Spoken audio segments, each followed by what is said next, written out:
চোপড়া কমলাপাল স্মৃতি মহাবিদ্যালয়ে অখিল ভারতীয় বিদ্যার্থী পরিষদের কর্মীদের ওপর হামলার প্রতিবাদে এবং দোষীদের শাস্তির দাবিতে শুক্রবার কলেজ চত্বর থেকে বিডিও অফিস পর্যন্ত জাতীয় পতাকা হাতে একটি বিশাল বন্দে মাতরম মিছিল বের করে এবিভিপি কর্মী সমর্থকরা।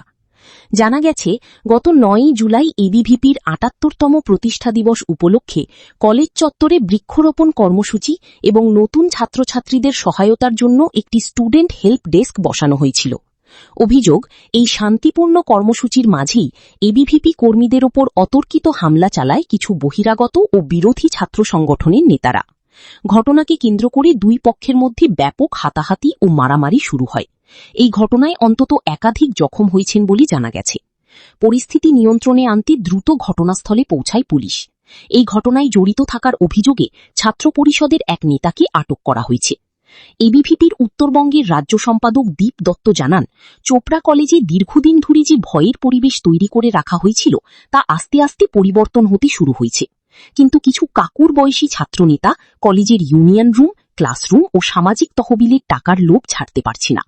তার আরও অভিযোগ, গতকাল টিএমসিপি, সিপি এবং এসএফআই এর কিছু নেতাকর্মী একজোট হয়ে মুষ্টিমেয় কয়েকজনকে সাথে নিয়ে এবিভিপির কার্যকর্তাদের ওপর চড়াও হয়, মারধর করে এবং সংগঠনের পতাকা পুড়িয়ে দেওয়ার চেষ্টা করে। এই হামলার তীব্র প্রতিবাদ জানিয়ে এবং ক্যাম্পাসে শিক্ষার স্বাভাবিক ও শান্তিপূর্ণ পরিবেশ ফিরিয়ে আনার দাবিতে এদিন সোচ্চার হয় বিদ্যার্থী পরিষদ। শুক্রবারের বিশাল প্রতিবাদী মিছিলটি গোটা এলাকা পরিক্রমা করে চোপড়া বিডিও অফিসে এসে শেষ হয়। মিছিল থেকে অভিযুক্তদের বিরুদ্ধে অখিল ভারতীয় বিদ্যার্থী পরিষদ ঈশ্বরপুর সাংগঠনিক জেলার চোপড়া নগরের উদ্যোগে বন্দে মাতরম যাত্রা ছিল। এই বন্দে মাতরম যাত্রা বর্তমানে আপনারা জানেন বন্দে মাতরমের ১৫০ বছর চলছে। তার পাশাপাশি গতকাল ৯ জুলাই অখিল ভারতীয় বিদ্যার্থী পরিষদের প্রতিষ্ঠা দিবস তথা জাতীয় ছাত্র দিবস ছিল। এই জাতীয় ছাত্র দিবসে চোপড়া নগরের বিদ্যার্থী পরিষদের সাধারণ কার্যকর্তারা একটি বিনামূল্যে চক্ষু পরীক্ষা শিবিরের আয়োজন করেছিল, যেখানে তৃণমূলের হারমাত বাহিনীর সঙ্গে কনভার্টেড সিপি এরা মিলে যেই ধরনের অত্যাচার চালায় সেখানে কালকে, তাতে বহু কার্যকর্তারা ক্ষতবিক্ষত হয়েছে এবং একটি আতঙ্কের সৃষ্টি হয়েছে, যেই সাধারণ মানুষরা সেখানে চিকিৎসা নিতে আসছিল। পুলিশ প্রশাসনকে ধন্যবাদ জানাই যে তৎক্ষণাৎ পদক্ষেপ নিয়েছে এবং আগামী দিনে আমরা এই বার্তা দিতে চাই, চোপড়ার মতো জায়গায় যে জঙ্গলরাজ চলছে, এই জঙ্গলরাজ পুরোপুরিভাবে ধুয়ে সাফ হয়ে যাবে। চোপড়া থেকে পুরোপুরিভাবে ধুয়ে সাফ হয়ে যাবে। আর এটাও বলতে চাই, পুরো বাঙ্গাল মে তো আবি ঝাঁকি হে, চোপড়া আবি বাকি হে।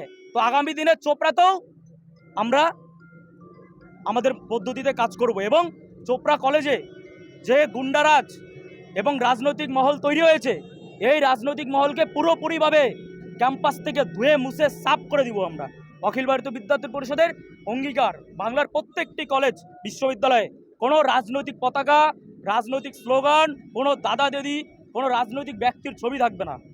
এটাই হচ্ছে আমাদের দাবি। অবশ্যই গতকালে যে ঘটনাটা ঘটেছে, তারা কলেজের বহিরাগত, আপনারা জানেন সে 2012 সালে উচ্চ মাধ্যমিক পাশ করেছে, তার ছেলে আর কিছুদিন পর কলেজে যাবে। তো বাপ বেটা মিলে তারা কলেজে গিয়ে রাজনৈতিক একটা করার পরিকল্পনা।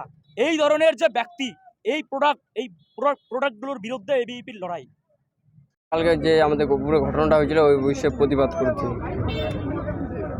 কি হয়েছিল? কালকে ঘটনা হয়েছে আমরা প্রতিষ্ঠান দিবস ছিল এবিভিপির, তো ওখানটা আমরা করেছিলাম। তো সিপির কিছু ছেলেগুলো আসে আমাদের বকরা করে, আমাদেরকে ওখানটা করতে দিবে না। আমরা কেন করতে দেবে না, ওই জন্য আমাদের মারামারি শুরু করে দিয়েছে। গতকাল ৯ জুলাই অখিল ভারতীয় বিদ্যার্থী পরিষদের ৭৮তম প্রতিষ্ঠা দিবস উপলক্ষে চোপড়া কলেজে এবিভিপির কার্যকর্তারা সেখানে বৃক্ষরোপণ কর্মসূচি সহ স্টুডেন্ট হেল্প ডেস্ক বসিয়েছিল। আপনারা জানেন কলেজে কীরকম বাতাবরণ ছিল এতদিন ধরে, সেই বাতাবরণের আস্তে আস্তে পরিবর্তন হচ্ছে। কিন্তু কিছু কাকুর বয়সী ছাত্রনেতারা সেই দিনগুলি এখনো ভুলতে চাইছে না। সেই কলেজের বাথরুমের গন্ধ, ইউনিয়ন রুমের গন্ধ, সেই ক্লাসরুমের গন্ধ তারা এখনো ছাড়তে চাইছে না। কারণ সেই কলেজের যে সোশ্যাল রয়েছে, সেই সোশ্যালের টাকা দিয়ে তাদের সংসার চলতো। তারা গতকাল কিছু সিপি, টিএমসিপি থেকে সিপি থেকে এসএফআই সকলে একজোট হয়ে মুষ্টিমেয় কয়েকজন মিলে আমাদের কার্যকর্তাদের উপর চড়াও হয়, তাদেরকে হামলা করে এবং এবিভিপির পতাকা পোড়ানোর চেষ্টা করে। এদের উদ্দেশ্যে আমরা বার্তা দিতে চাই এবং প্রশাসনকে সর্বোপরি ধন্যবাদ দিতে চাই। প্রশাসন তৎপরভাবে উদ্যোগ নিয়েছে, তারা কাজ করেছে খুব ভালোভাবে। এবং যারা এখন পলাতক তাদের উদ্দেশ্যে বার্তা, তোমরা যে গর্তে লুকিয়ে আছো, যত গভীরে লুকিয়ে আছো, যত দূরে পালিয়েছো, সেখান থেকেই বের করব খুঁজে। তোমাদেরকে লড়াইয়ের ময়দানে আমরা রয়েছি, কতদিন লুকিয়ে থাকো দেখবো। তোমরা যা করেছো, সাধারণ ছাত্রছাত্রীদের ভাবাবেগে আঘাত করেছো, তারই প্রতিবাদে আজকে অখিল ভারতীয় বিদ্যার্থী পরিষদ চোপড়া কলেজ ইউনিটের পক্ষ থেকে বন্দে মাতরম যাত্রা করা হলো ভারতের জাতীয় পতাকা নিয়ে, এর প্রতিবাদে। এবং আমাদের বার্তা, কলেজ ক্যাম্পাসে কোনো রাজনৈতিক পরিবেশ থাকবে না, কোনো রাজনৈতিক ব্যানার ফেস্টুন থাকবে না। কলেজ বিশ্ববিদ্যালয় কলেজ ক্যাম্পাস হবে ছাত্রছাত্রীদের আখাড়া, ছাত্রছাত্রীদের শিক্ষার প্রাঙ্গণ। এই পরিস্থিতির পরিবর্তনের জন্য অখিল ভারতীয় বিদ্যার্থী পরিষদ সংগ্রাম করে যাচ্ছে। আমরা চোপড়া কলেজ থেকে শুরু করে এখানে শেষ করলাম। আগামী দিনে ছাত্রছাত্রীদের উদ্দেশ্যে বার্তা, আপনাদের মধ্যে যে ভয়ের বাতাবরণ ছিল কলেজ ক্যাম্পাসে দাদা কালচারকে নিয়ে, সেই দাদা কালচার বন্ধ হয়েছে। অখিল ভারতীয় বিদ্যার্থী পরিষদ বলে কোনো দাদা দিদি জিন্দাবাদ নয়, কোনো নেতা নেত্রী জিন্দাবাদ নয়, কোনো রাজনৈতিক দলের আনুগত্য নয়, শুধুমাত্র ভারত মাতা কি জয়, বন্দে মাতরম স্লোগানকে সামনে রেখে স্বামী বিবেকানন্দের আদর্শকে পাথেয় করে অখিল ভারতীয় বিদ্যার্থী পরিষদ কাজ করে আসছে। এই বার্তা বিদ্যার্থীদের জন্য, ক্যাম্পাসে আসো, ক্যাম্পাসে ক্লাস করো এবং ক্যাম্পাসের বাতাবরণ আমরা ফেরাবো। অখিল ভারতীয় বিদ্যার্থী পরিষদের কার্যকর্তারা দায়িত্ব নিয়ে এই কথা বলছে। যে সিপি অ্যারেস্ট রয়েছে, এখন কাস্টাডিতে রয়েছে, আপনারা গেলে দেখতে পারবেন। যে মূল অভিযুক্ত, সে 2012 সালে এইচএস পাস করে এখনো চোপড়া কলেজের স্টুডেন্ট।